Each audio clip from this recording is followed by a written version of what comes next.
Shalom, selamat malam Bapak Ibu Saudara yang dikasihi Tuhan Yesus Kristus. Selamat kita berjumpa kembali dalam renungan pada malam hari ini. Bersyukur kepada Tuhan karena kebaikannya, penyertaannya selalu sempurna di hidup kita. Kita ada saat ini, kita dapat melewati semuanya, itu berkat kemurahan Tuhan. Saat ini sebelum kita mendengarkan renungan firman Tuhan, mari kita berdoa. Bapa Surgawi, Bapa yang maha baik, Bapa dalam nama Tuhan Yesus Kristus, Allah kami yang hidup, yang selalu menyertai, yang menolong kami di saat pergumulan, memberikan kami jalan keluar di saat kesesakan. Terima kasih untuk berkat-Mu, terima kasih untuk kebaikan-Mu. Saat ini kami mau mendengar sabda firman-Mu, urapi kami untuk mengerti dan taat melakukan firman-Mu. Dalam nama Tuhan Yesus kami berdoa. Haleluya, amin. Saudara yang dikasih Tuhan, ayat firman Tuhan saat ini terdapat dalam Injil Markus pasal 8 ayat 36 sampai 37. Tertulis demikian. Apa gunanya seorang memperoleh seluruh dunia, tetapi ia kehilangan nyawanya? Karena apakah yang dapat diberikannya sebagai ganti nyawanya? Saudara yang dikasih Tuhan, 15.000 ilmuwan menyatakan bahwa kiamat sudah semakin dekat. Kiamat yang dimaksud mereka berkaitan dengan kondisi bumi yang semakin memburuk akibat pemanasan global dan perubahan iklim. Suhu bumi semakin meningkat dan cuaca di berbagai tempat mengalami anomali. Bumi ini memang sedang menuju kepada kiamat. Segala sesuatu akan berakhir. Langit dan bumi akan berlalu. Tanda-tanda akhir zaman semakin jelas. Firman Tuhan telah menubuatkannya, dan kita dapat melihat di antaranya adalah ilmu pengetahuan yang semakin berkembang pesat, di mana artificial intelligence menjadi faktor yang mempercepat perkembangan menuju kepada masa antikristus. Perang dan konflik yang semakin berkecamuk di Israel, dan semakin banyaknya negara yang tidak menyukai bangsa ini. Teknologi informasi dan jaringan internet yang semakin berkembang, yang memungkinkan pekabaran Injil mencapai semua orang secara digital. Ekonomi dunia yang semakin menuju kepada penyatuan dan tanpa uang tunai. Peningkatan skala bencana alam dan variasinya, kemurtatan dan sebagainya. Dengan menyadari bahwa dunia ini akan berakhir, sudah seharusnya kita ingat pada prioritas utama dalam kehidupan ini. Dalam Markus pasal 8 ayat 36 sampai 37 ini, Tuhan berkata, apa gunanya seorang memperoleh seluruh dunia, tetapi ia kehilangan nyawanya? Karena apakah yang dapat diberikannya sebagai ganti nyawanya? Firman Tuhan mengajarkan kita semua betapa pentingnya menjaga prioritas hidup. Dalam dunia yang seringkali mengarah pada ambisi, materialistik, dan pencapaian lahiriah, Tuhan mengingatkan kita bahwa kekayaan dan kesuksesan secara dunia tidak akan memiliki nilai kalau kita kehilangan fokus pada kehidupan yang kekal. Yang perlu kita prioritaskan dalam hidup ini tidak lain adalah Tuhan Yesus Kristus. Beriman kepadanya merupakan hal yang harus kita lakukan, karena hanya di dalam Tuhan Yesus ada keselamatan.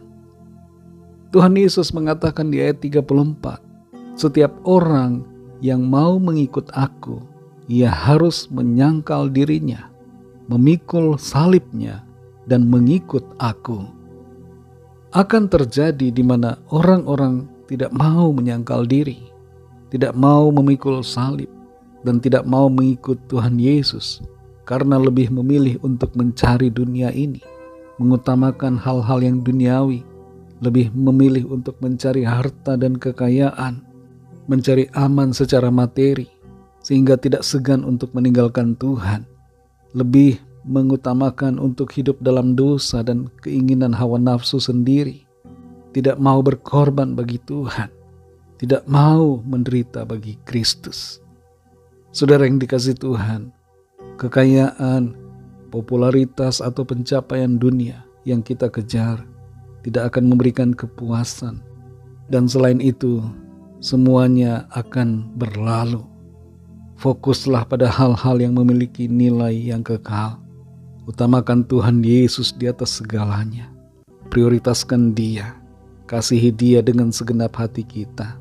Dan setialah selalu sampai kepada akhirnya. Mari kita renungkan saudara. Periksa diri kita. Apa yang menjadi prioritas hidup kita pada saat ini? Ingat dan sadari bahwa kehilangan jiwa adalah kerugian yang sangat besar. Kebinasaan kekal merupakan kerugian yang tidak dapat diubahkan. Itu akan terjadi selama-lamanya. Karena itu sekali lagi, prioritaskan Tuhan Yesus dalam hidup kita di atas segala-galanya. Jadikan Dia Tuhan dalam hidup saudara.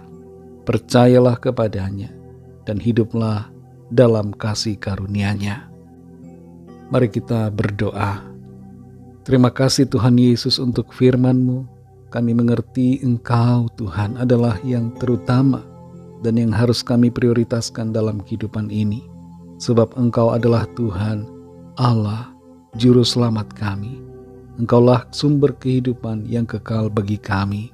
Engkau sumber keselamatan. Daripadamu datang pengampunan. Daripadamu datang pembenaran. Kami dikuduskan, dibenarkan oleh kuasa darah-Mu. Kami disucikan dan kami dijadikan anak-anak Allah yang hidup. Dan kami dipindahkan dari maut kepada hidup yang kekal. Dipindahkan dari kegelapan kepada terang-Mu yang ajaib. Ajar kami untuk selalu mengutamakan Engkau Tuhan di tengah-tengah dunia yang hanya sementara ini. Sehingga kami fokus pada yang kekal dan akan menerima janji-Mu yang mulia dalam sorga-Mu yang kekal. Terima kasih Tuhan, kami mengucap syukur. Berkati kami Tuhan di sepanjang malam ini. Lindungi kami dengan kuat kuasa-Mu. Berkati kami dalam tidur kami. Dan bangunkan kami kembali besok pagi dengan kekuatan yang baru. Kami berdoa bagi yang sakit dan dalam pergumulan, agar Tuhan melawat dan menyatakan kuasa kesembuhan, pemulihan, terobosan, kemenangan, dan jalan keluar yang ajaib bagi setiap kami. Berkatilah bangsa dan negara kami Indonesia dan juga semua bangsa di dunia ini. Berikanlah keamanan, kedamaian, dan kesejahteraan. Dan lawatlah setiap orang dari segala bangsa, supaya mereka percaya kepadamu dan menerima anugerah keselamatan. Ampuni kami akan kesalahan kami, dosa-dosa kami, seperti kami juga mengampuni orang yang bersalah kepada kami. Dan pimpin kami menjadi sempurna seperti kehendak-Mu. Dalam nama Tuhan Yesus Kristus, Tuhan dan Juru Selamat kami sudah berdoa dan mengucap syukur. Haleluya. Terimalah berkat Tuhan. Tuhan memberkati engkau dan melindungi engkau. Tuhan menyinari engkau dengan wajah-Nya dan memberikan kasih karunia. Tuhan menghadapkan wajah-Nya kepadamu dan memberikan damai sejahtera.